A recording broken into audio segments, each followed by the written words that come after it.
Today we're going to talk about the British education system. Is everybody here interested in the UK? Yeah, it's good to check first. Okay. So, the British education system is quite simple, really. It's not very complicated, but it can look complicated if you're not sure what to do. My name is Tom Gamester, and I work as a regional director for an organisation called Into. Now, Into works with not only universities in the UK, but actually across the world, in the United States and in China as well. I'd be very happy to talk to you about other options, but probably after the presentation, because today we need to focus on the UK. Now, in terms of the UK system, really, it's very simple. We have a lovely diagram here which shows you what we do. So British students will study 11 years in school, followed by 2 years of what we call A-levels, and then our bachelor's degree is 3 years. So it's really quite similar to here, but I think here you study, now correct me, is it 11 years or 12 years at school? 11. Some people think 11, some people think 12. Okay, well, you finish with your attestat. The main problem for students here is that you cannot apply directly to the 3 years of bachelor's degree after you finish high school here, because there's a difference. So, you can see that there is a difference. If you study 11 years here and 13 years in England, there's a difference for international students and students from Ukraine coming in. After the bachelor's degree, one of the real good things about the British system is the master's degree is only 1 year. So it's very intensive, but it's only 1 year of time and, more importantly, 1 year of money. However, there are a number of different options depending on what you want to do. Looking around, it looks like we might have some people who are interested in undergraduate and some people who are interested in master's programs. Is that right? Yes. Yeah? Okay, well, we'll start with undergraduate. If you're at high school now, in Kyiv, then you have two options. You could finish completely and then take what's called a foundation program. I'm sure people heard about a foundation program and what it is. Actually, there are many, many different types. Some are in smaller colleges, like a private college in the UK, and some, like the programs that we offer, are university foundation programs. Now, it really depends what you want, but in my opinion, it's better to take a foundation program at the university where you want to do your bachelor's degree, because it's natural progression. When you go from the Ukraine to the UK, everything is quite different. There's a culture shock, the language, the food, how people speak, the system, the style of teaching. And so initially, for your first year, it can be quite hard. However, if you do a foundation degree, a foundation program in one place, and then move to another university, you start again from zero. Different styles, different people, different place, and it can be very hard.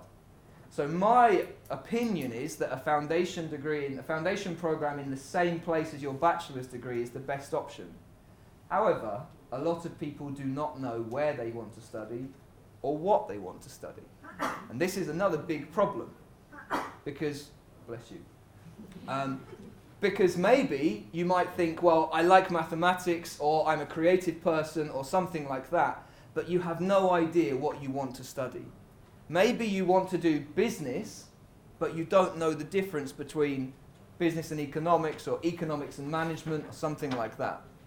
And so, one of the things the foundation program will do for you is it gives you a little bit of time to choose exactly what your specialization is. So you might take the general engineering foundation, but you do not say until halfway through your foundation program exactly what type of engineering you want. The same with business, the same with arts, humanities, etc. So there is quite a lot of, let's say, flexibility to give you the time. And if you take your foundation program at a university, yeah, it's good. You have the facilities you can use. You have the sports, the library, the laboratories, etc. But most importantly, you can take the opportunity to go and speak to the people to say, I don't know what I want to study. What's the difference between marketing and advertising? And then they can tell you, and you can choose exactly what's correct for you. If you don't want to finish high school here in Ukraine and you finish, let's say, 10 years, you can go and take a program called A-levels. Now, this is 2 years, and I have a lot of people who ask me, what's better, A-levels or a foundation program? Well, A-levels are what all British students do. I did A-levels. Any British student at university has done A-levels. When you've got your A-levels, you can apply to any university. Oxford, Cambridge, all the way down to all the other universities. With a foundation program, it's a lot more, let's say, focused and specialized towards one or a small group of universities. And so another thing about A-levels is if you don't know where you want to study, maybe that's the correct program for you, because nobody knows when they're 16 or 17 exactly what they want to do. I mean, I didn't. I'm sure most people don't. And so actually, you can take 2 years of A-levels. It's quite an interesting program because you only take 4 subjects. So if you want to do sciences, take maths, maybe physics, but you could also take something like psychology as well, or maybe economics or management or something like that. So you can take a variety of programs. The difference between A-levels and foundation is that A-levels gives you more choices, but it's more time and more money. Foundation is a little bit more focused, but it's less time and less money. So there are positives and negatives, let's say. Are there any people here who are currently now studying in their first year at university? Yes, we are. You are? Well, then there's a really, really interesting program for you. I had a lot of people today who said to me, I'm at university in my first year, but I'd like to transfer. And transfer is like a bad word, because universities, it's hard to transfer normally. The program that you study here in the first year and the program that you study in the UK in the first year may not be the same, and so it's hard. And there's a really good program there called the Diploma, if you can see the second green bar, and this is a super option for people who are looking to maybe go across from what they're doing now to the United Kingdom without losing any time. So you can take, if you finished minimum of 1 year here, you can go to the UK, but instead of studying 4 years, you will only study 3 years, which is, again, less time and, of course, less money. Now, for the people who are looking for a postgraduate program, very good news that it's only 1 year, but only if you're qualified to apply directly. You need to have a very good level of English. Has anybody here taken an IELTS certificate? Not yet. Nobody? Yeah? May I ask what your score was? 6.0. Sorry? 6.5? 6.0. 6.0? I think 8 points. 8. 7.8. Okay, so congratulations, because both of those scores are really very good. To start a master's degree, you generally need between a 6 and a 7, depending on the university, depending on the program. So technical subjects will generally be slightly lower, whereas something like law, for example, would have a very high requirement because the English you need is very, very complicated. It's not only about your English, though. You may have perfect English, but you may not have very good results from university. And this is something that we see quite often. People have an okay result from university, but they really want to go to a very good university in the UK for their masters.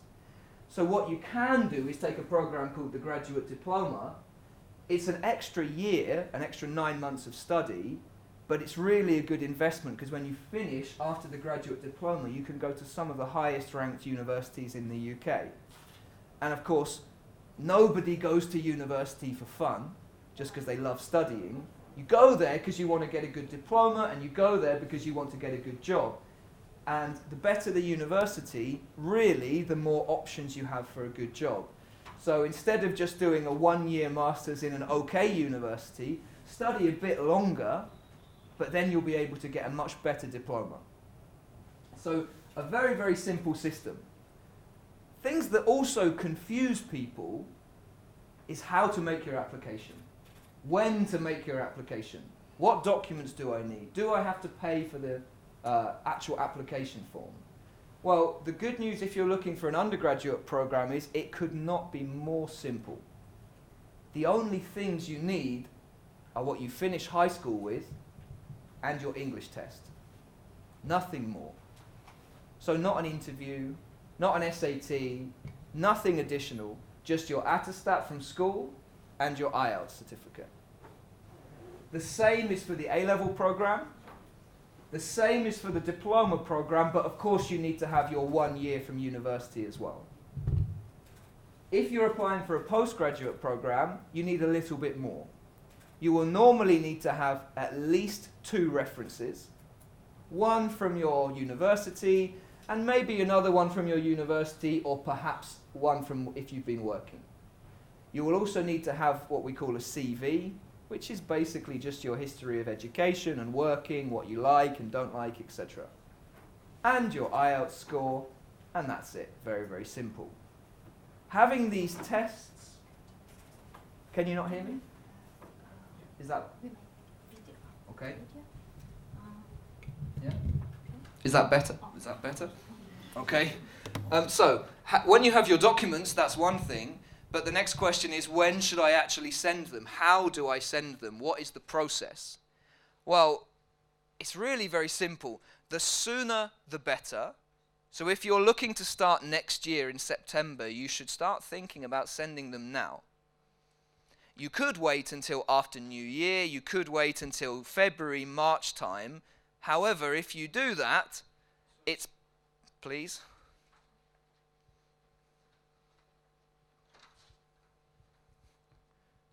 Maybe you don't want the UK, don't know. So, you should start thinking about it now, because you have a few things to think about. You send your documents, you have to wait to get your offer letter. When you have your offer letter, you then have to pay a deposit. This takes time. Then you have to get your documents for a visa. Then you have to apply for a visa. So everything takes a little bit of time, but together it's quite a long process. How long does it take now in the Ukraine, Olga? How long does it take to get a visa for the UK? 3 weeks, 4 weeks? 10, 15 working days. Now that's what it says on the website, but in reality, is it the same? In reality, are the same. Wow, brilliant, because in a lot of countries, the website and reality are so different. So 10, 15 working days, so that's 3 weeks, basically. So 3 weeks for the visa, probably a couple of weeks for the application, and then to pay your deposit, etc. So you want to give yourself enough time to not be stressed. So we would say, apply now for any program, for a master's, for a foundation, for A-levels. What the university will do is they will send you an offer letter. Now, the offer letter does not mean you have to study. It just means you have it. And you can apply to 1 or 10 different programs. And you have an offer letter from each one. And then you have some time to think. And when you choose the one you want, you pay your deposit, you get your documents to get your visa, and everything's simple. So many people wait until they finish school, until they finish university, and then they make their application. But it's just too late. If you wait till June or July, there's a high chance you will not get your visa, and there's a high chance you will not get your choice of accommodation, etc., etc. So the best advice is to do it now. There is no charge for any of our programs. We do not charge you any money to make the application. Whereas in America, for example, maybe you pay $100 per application. So if you apply to 10 universities, that's $1,000. And it's only for applications. You still didn't actually pay any money for your program. So the UK has some benefits. Now, could I get an example from somebody who maybe wants to change their specialization? Is there anybody here who's looking to do that? Yeah? From what to what?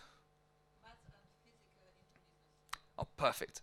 Great example. Mathematical modeling, financial modeling, forecasting, risk management, something like this. Okay, well, for students who want to transfer their speciality, it is possible in most situations.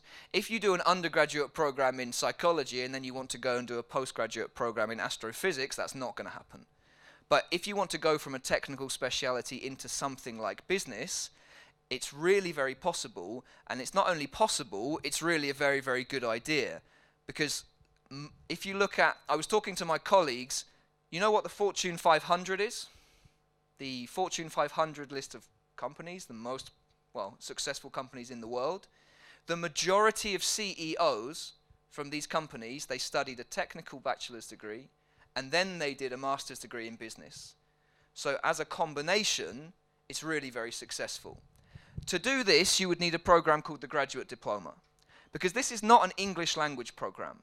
This is an academic program at the same level as the final year of a bachelor's degree. And it would prepare you, having the correct knowledge and understanding, to then successfully go in to do a master's. So yeah, it's 9 months more, but you're never going to be able to change your speciality directly into a master's. UK universities, they just wouldn't allow it, because, they just can't really. I mean, if you're going from sciences, they'd love to have you in the management program or in the finance program, but they have to see that you have the minimum level to start the masters. Now, has anybody been to the UK? Yeah, or quite a lot of people. That's good. Anybody been there to study? Yeah? What did you study? Yep. Okay, I recognize you. We met before. So you can go to the UK and study a language program.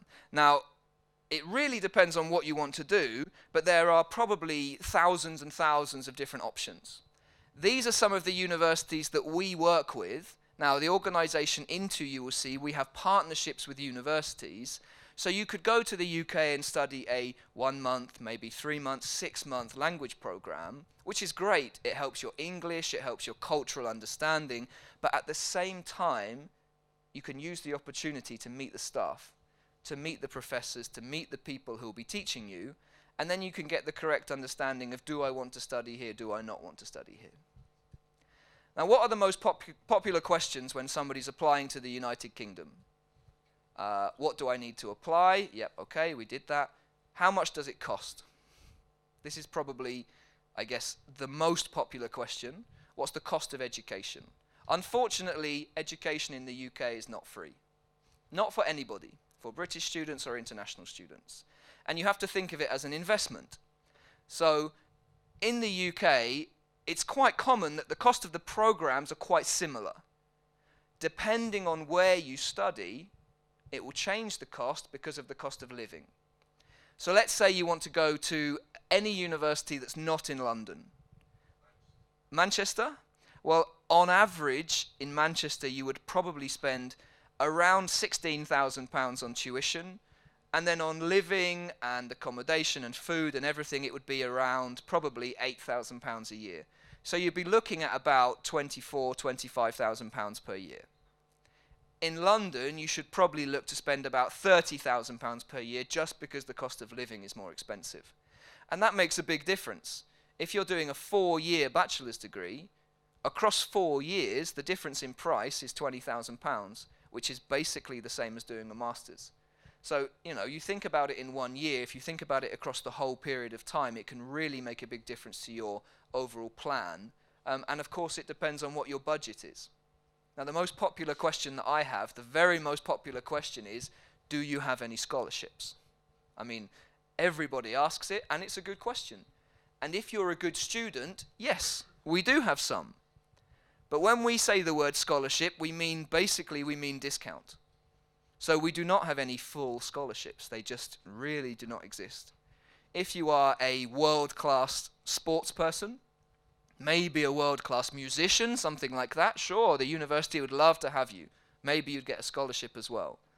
But if you're not, and you're just a very good academic student, you might get 10%, 20%, maybe up to 30% as a discount, which is great, but it's not 100%.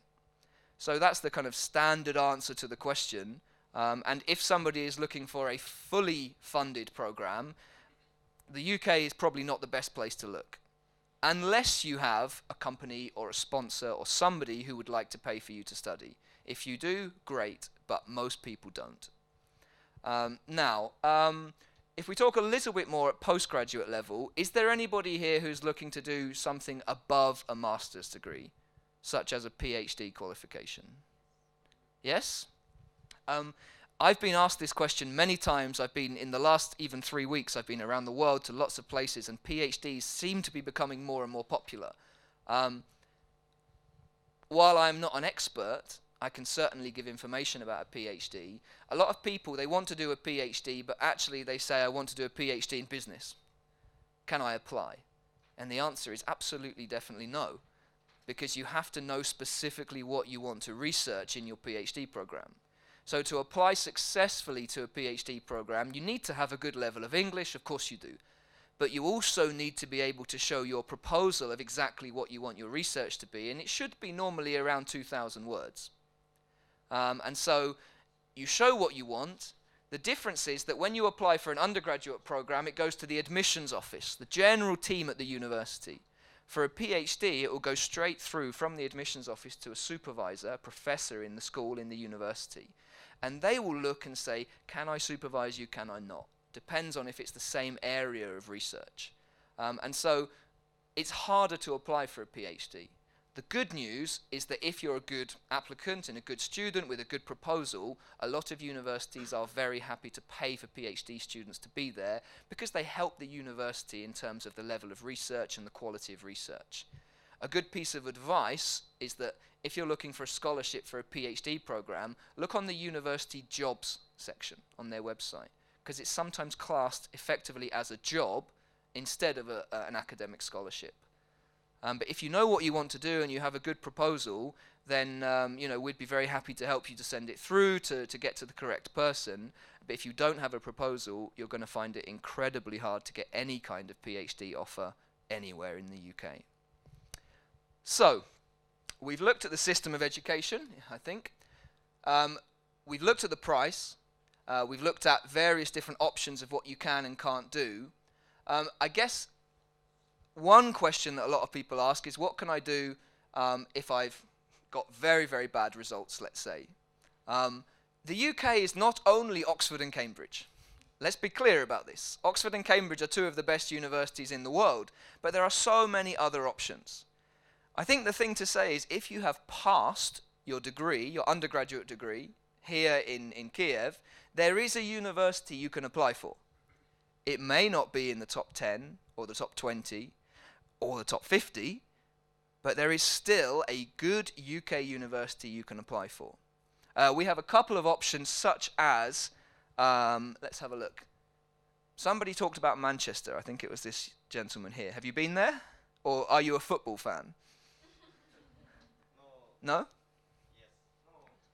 No. That's really good that you know how to say no and yes. Were you looking in Manchester? Yes. Yeah? Well, Manchester actually has 3 universities. I don't know if anybody knows this. Everybody has heard about the University of Manchester. You know, one of the best, top 50 university in the world. But if you don't have particularly good results at university, you will not go in there. There's, let's be honest. But there's another university, such as Manchester Metropolitan University, which you can see somewhere around here. Now, Manchester Metropolitan is the second university in Manchester, and it's a slightly different kind of less prestigious, but a bit more practical and a bit more creative as a university. And so they have a huge range of programs, and they're a lot more flexible on their entry requirements. So you're still in Manchester, you still have the experience of being in a big, busy city, cheaper than London, but it's just something to think about perhaps if you're not the highest academic achiever. Now, does anybody have anything? I mean, everybody's situation is very different. Everybody wants to study something different. Everyone's English level is different, budgets, etc. But does anybody have any very, very specific questions, let's say, about what they want to study? Business studies. Interesting that you say that. When I say specific, and then we come up with business studies, I understand that's specific to you. The good news for you is pretty much every university in the UK has a business faculty. It is the most popular subject area. The one thing to think about, I think, if I was you, is if you want to study business studies, think about what you're going to do when you finish university.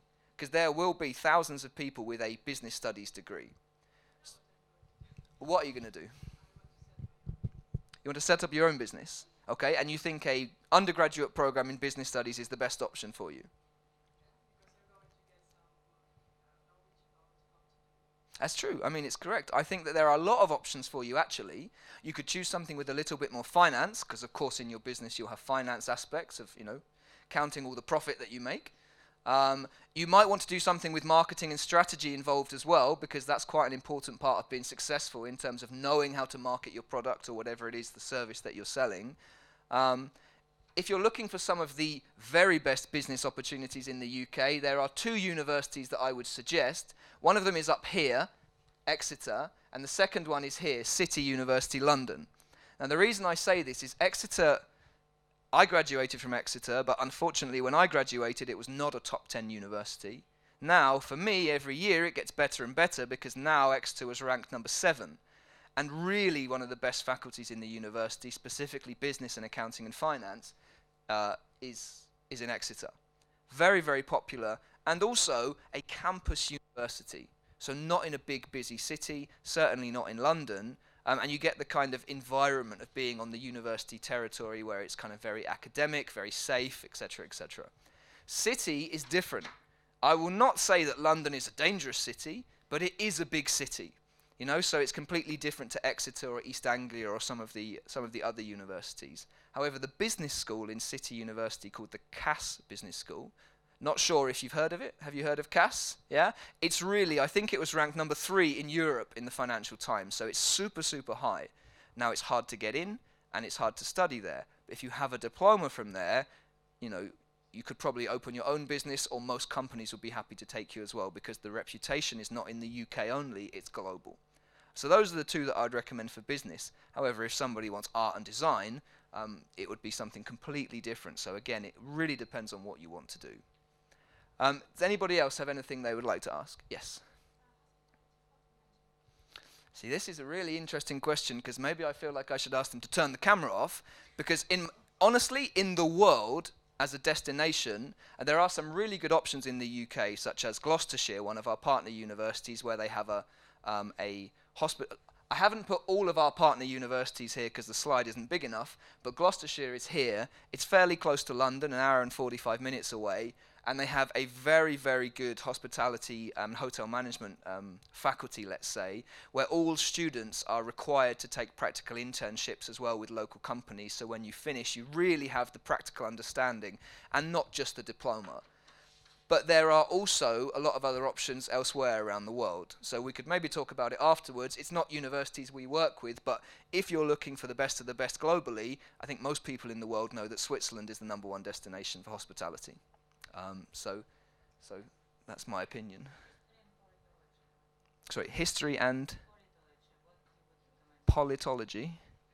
Politics. Oh, interesting. Well, University of East Anglia has a very, very good international relations and politics faculty.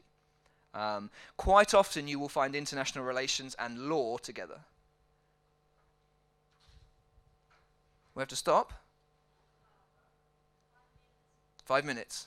Okay. Still 5 minutes or less than 5 minutes? Okay, it was 5 minutes ago, so I think we're okay.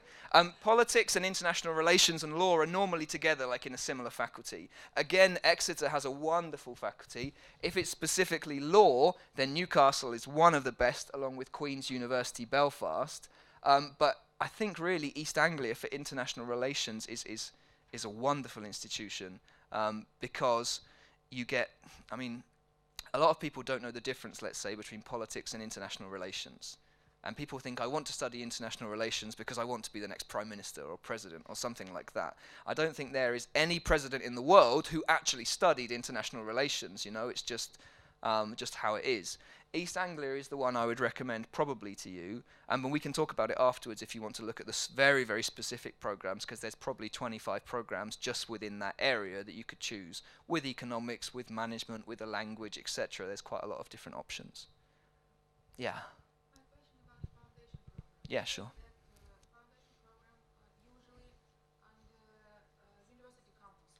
With our programs, yes, we offer them on university campuses.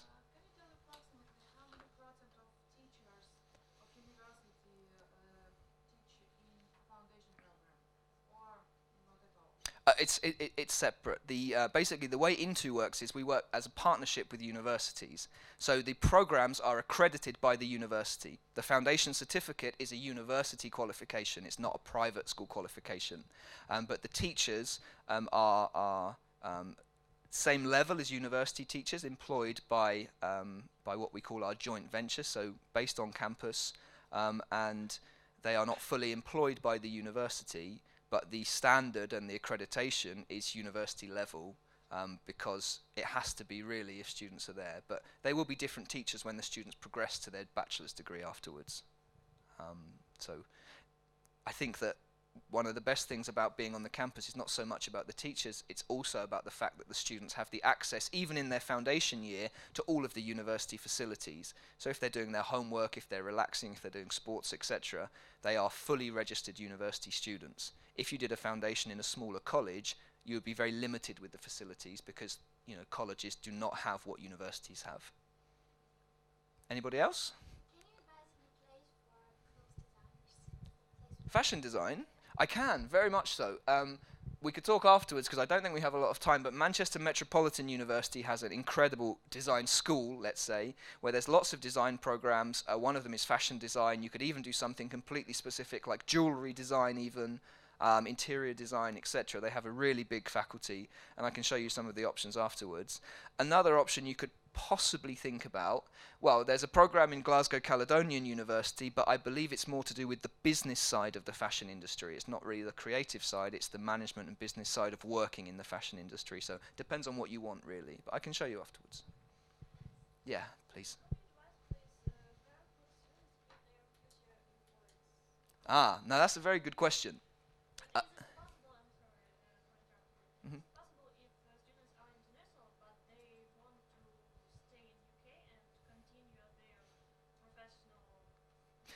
This is now probably for postgraduate students particularly. Are you postgraduate or undergraduate?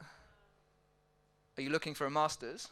Yeah, so you're looking for a postgraduate course. So this is now probably the most popular question for postgraduate students. Can I work? Can I work in the UK? What can I do when I finish? First of all, universities, any good university, all of the universities we work with,